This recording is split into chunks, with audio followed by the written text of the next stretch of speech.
యేసుక్రీస్తు నామములో కూడి వచ్చిన మీ అందరికీ నా నిండు హృదయపూర్వక వందనాలు చెల్లిస్తూ ఉన్నా.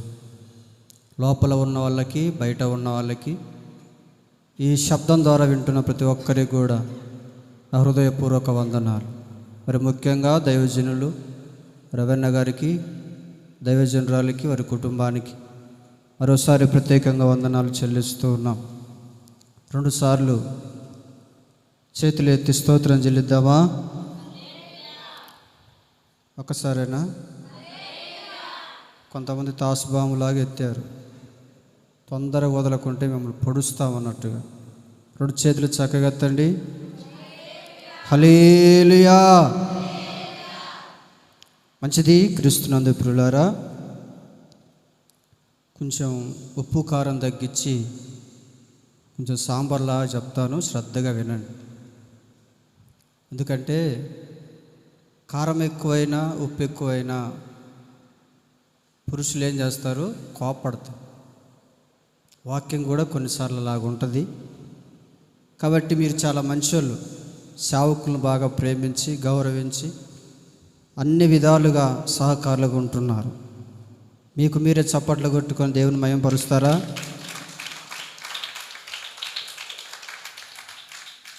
మీ చప్పట్లు అట్లా ఉన్నాయంటే చప్పగా ఉన్నాయి.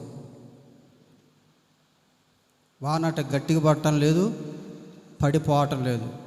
ఎట్లా పడుతుంది? బాగా చెప్పింది. స్తోత్రం. హల్లెలూయా. మంచిది. ప్రియులారా, రాత్రికాల సమయంలో ఒక 2 విషయాలు దేవుని వాక్యాన్ని విందాం. రాత్రి మేము కూడా మీతో పాటు ఇక్కడే 12 గంటలు రాత్రి ఆల్ నైట్ ప్రార్థన జరుపుకున్నాం. ఈరోజు కూడా ఆల్ నైట్ ప్రార్థన జరిగిందనుకో, రేపు రారు మీరు.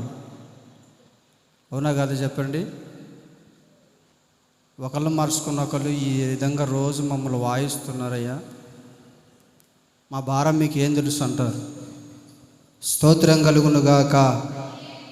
మంచిది. ప్రియులారా, పరిశుద్ధ గ్రంథం నుండి ఒక మాట చదువుకుందాం. లేఖనాలలో నుండి ఒక చక్కని వాక్యం ఈరోజు దేవుడు నాతో మాట్లాడని ఉండగా, పరిశుద్ధ గ్రంథం నుండి యోహాను సువార్త 10వ అధ్యాయం 4వ వచనాన్ని మనం జ్ఞాపకం చేసుకుందాం. యోహాను సువార్త 10వ అధ్యాయం 4వ వచనాన్ని జ్ఞాపకం చేసుకుందాం.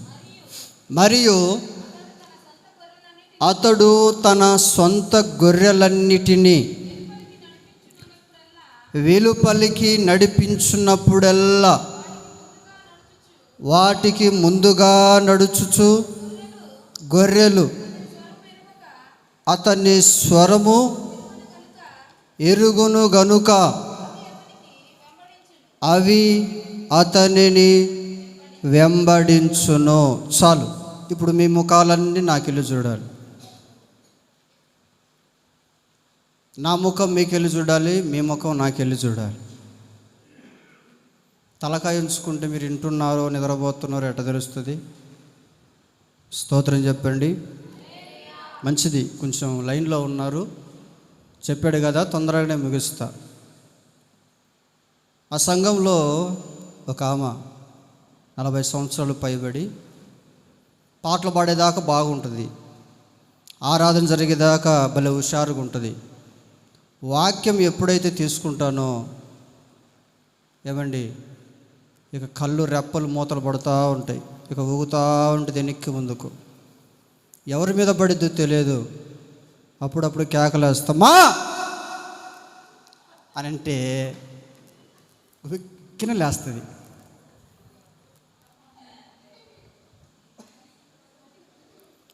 భయపడ్డారా? స్తోత్రం చెప్పండి. మీలో కూడా ఎవరైనా ఉన్నారేమో అని, మేలుకుంటారేమో అని నా బాధ. ఈ రాత్రికాల సమయంలో ఒక మాట అయినా మన హృదయంలో చేర్చుకుంటే దేవుడు మనల్ని దీవించునుగాక, మన కుటుంబాలను ఆశీర్వదించునుగాక. అలా కేకేసినప్పుడు మేలుకుంటుంది, పాప కళ్ళు రెప్పలు తుడుచుకుంటుంది. వాక్యం వినాలని ఆమె కూడా ఆశే, కానీ మంచిది, నీతిమంతురాలే. ఇంట్లో పని బాగా అలసట వలన ఆమె ఇంట్లో కూడా నిద్రపోదు. మందిరానికి వచ్చినప్పుడు చాలా ప్రశాంతంగా నిద్రపోతాం. మా కన్నులు కూడా ఎవరి మీద ఉంటాయంటే వాక్యం వినే వాళ్ళ మీద కాదు. ఎవరి మీద?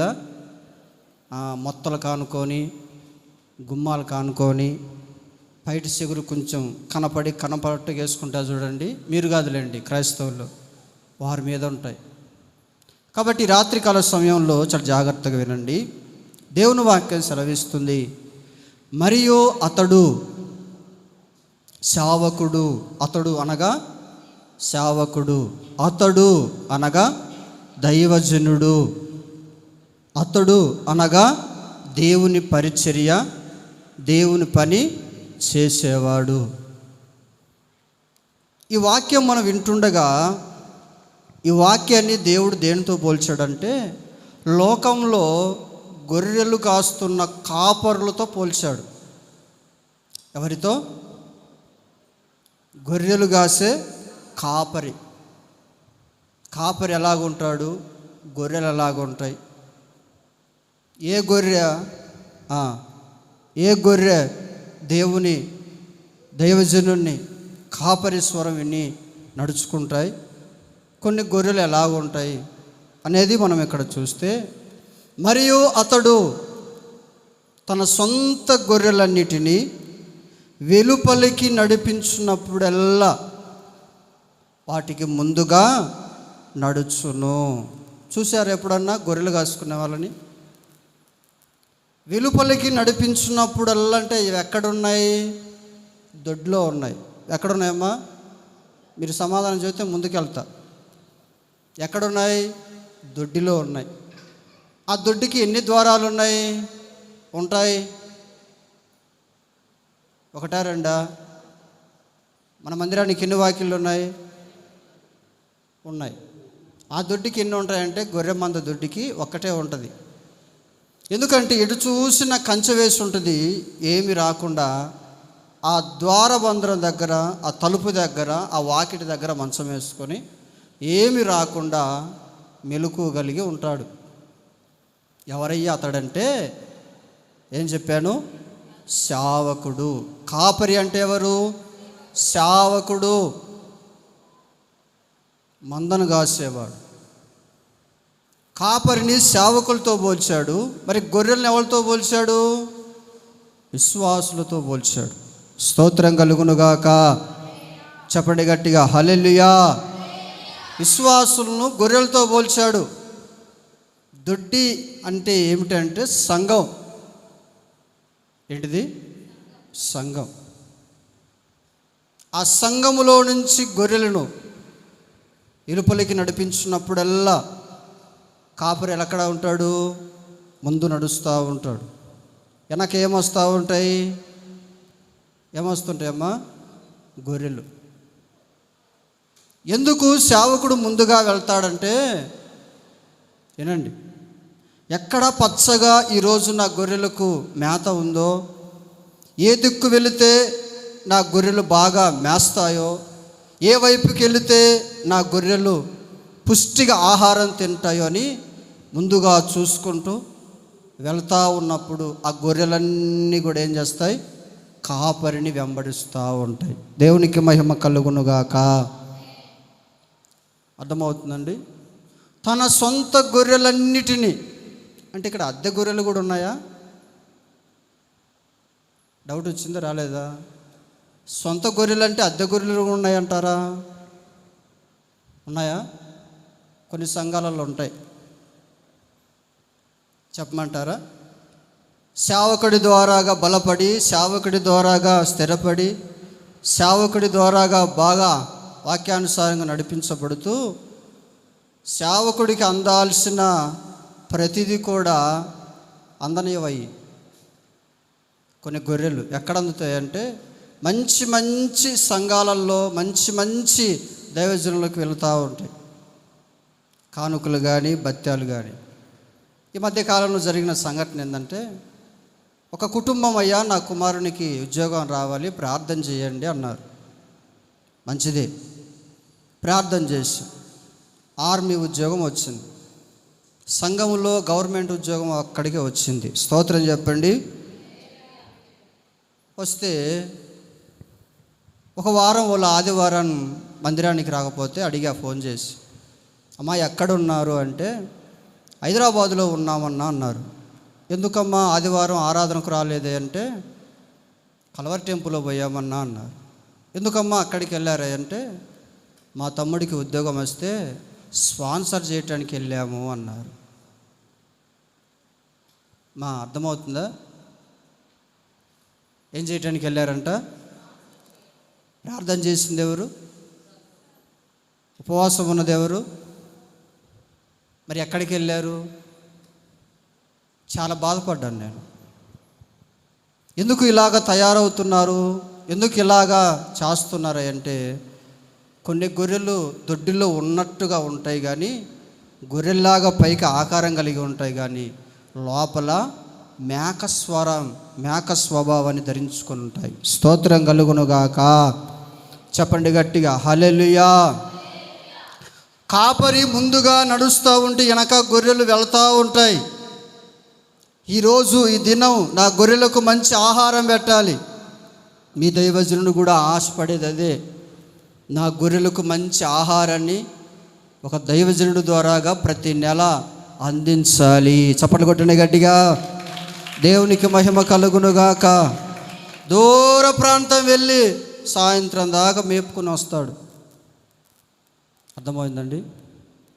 దైవజనుడు కూడా మీకోసం ప్రార్థన చేస్తూ ప్రయాసపడుతూ దూర ప్రాంతం నుండి దైవజనులను నడిపిస్తున్నాడు. అయితే మనం ఎలాగ ఉండాలి? సేవకుని అంటి పెట్టుకొని సొంత గొర్రెల్లాగా ఉండాలి. దేవునికి మహిమ కలుగునుగాక. సొంత గొర్రెలు అంటే అర్థమైంది తెలుసా? తను కష్టపడి ప్రయాసపడి ప్రయాసన వేదన పడి కన్న గొర్రెలు ఎక్కడికి పోవై, పొమ్మన్నా కూడా ఎందుకు చెప్పండి? నా కోసం, మా కుటుంబం కోసం ఈ దైవజనుడు కష్టపడ్డాడు, మేము ఈ స్థితిలో ఉండటానికి ఈ దైవజనుడే కారకుడు అని ఎక్కడికి కూడా కదులుతాయమ్మా? పొమ్మన్నా కూడా స్తోత్రం కలుగునుగాక. అతడు తన సొంత గొర్రెలన్నిటినీ వెలుపలికి నడిపించున్నప్పుడల్లా వాటికి ముందుగా దైవజనుడు నడుస్తూ ఉంటాడు. కొన్ని గొర్రెలు ఏం చేస్తాయంటే, ఆదివారం దైవజనుడు వచ్చి మైకు పట్టుకొని హలో అన్న తర్వాత కొన్ని గొర్రెలు వస్తాయి. స్తోత్రం చెప్పండి గట్టిగా. అవునండి, కొన్ని గొర్రెలు అలాగనే ఉన్నారు ఈ దినాలలో. మా సంఘంలో అయితే సగము వాక్యం అయిపోయినాక వస్తారు. మరి వాళ్ళు ఎందుకు వస్తున్నారు? సేవకుని చూడటానికి వస్తున్నారా? వాళ్ళు ఎందుకు వస్తున్నారు? దేవుని కోసం వస్తున్నారా? వాళ్ళు ఎందుకు వస్తున్నారు? కాలక్షేపం చేయటానికి వస్తున్నారా? అది వాళ్ళే ప్రశ్న వేసుకోవాలి. మనం ఎందుకు వెళ్తున్నాం దేవుని సన్నిధికి? సేవకులు వచ్చి టయానికి ప్రార్థన ప్రారంభిస్తున్నారే, ఏమండి, మనం ఎందుకు వెళ్ళకూడదు, ఎందుకు వెళ్ళలేకపోతున్నాం అనే ఆలోచన మనం కలిగి ఉంటే తప్పకుండా కాపరి స్వరం మనం విని ఆ విధముగా నడుచుకుందుముగాక. చెప్పండి గట్టిగా హల్లెలూయా. అర్థమవుతుందండి? సొంత గొర్రె కోసం కాపరి ఎంతగైనా తెగిస్తాడు. అవునా కదండి? ఆ గొర్రెల కోసము ఆ కాపరి చలైనా వానైనా ఎండైనా, అమ్మా వర్షం పడుతుందని మానుకుంటాడా? చలిందని వానుకుంటాడా? మీ మధ్యలోకి వస్తున్న దైవజనుడు కూడా మీరెంత ధన్యులో. స్తోత్రం చెబుతారా గట్టిగా? చెప్పు గట్టిగా హల్లెలూయా. వానైనా ఎండైనా చలైనా ఎన్ని అవరోధాలైనా మిమ్మల్ని క్రమంగా నడిపిస్తున్నారు. ఆ దైవజుని కలిగి ఉన్నందుకు మీరందరూ దేవునికి స్తోత్రాలు చెప్పండి గట్టిగా హల్లెలూయా. మీరు ఇప్పుడు ఏం చేయాలంటే, చెరులో బురద మట్ట జారిపోకుండా పట్టుకుంటారు కదా, మీ కాపరిని అలా పట్టుకొందురుగాక. కాబట్టి క్రీస్తునందు ప్రియులారా, దేవుని వాక్యం సెలవిస్తుంది, అతడు తన సొంత గొర్రెలన్నిటినీ ముందుకు నడిపించున్నప్పుడల్లా ఆ గొర్రెలు కూడా ఏం చేయాలి? కాపరిని వెంబడించాలి. అర్థమవుతుందండి? దేవుని వాక్యం సెలవిస్తుంది, కొన్ని సొంత గొర్రెలు ఉంటాయి సంఘంలో, కొన్ని గొర్రెలు ఉంటాయి కానీ సేవకుని వెంబడించు. నేను కొన్ని దినాలలో సేవ మొదట్లో నా ఆత్మీయ నాయకులను వెంబడించాను. ఏమండి వింటున్నారా? వెంబడిస్తే 10 సంవత్సరాలు పైగా వివాహం కాకముందు పరిచర్య చేశాను.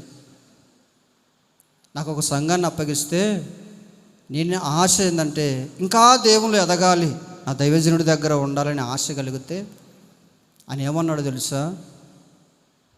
నా సంఘానికి కాడికి రావద్దన్నాడు. అర్థమవుతుందండి? ఎలా ఉంటుంది చెప్పండి? అర్థమవుతుందా? స్తోత్రం చెప్పండి గట్టిగా. రావద్దన్నాడు.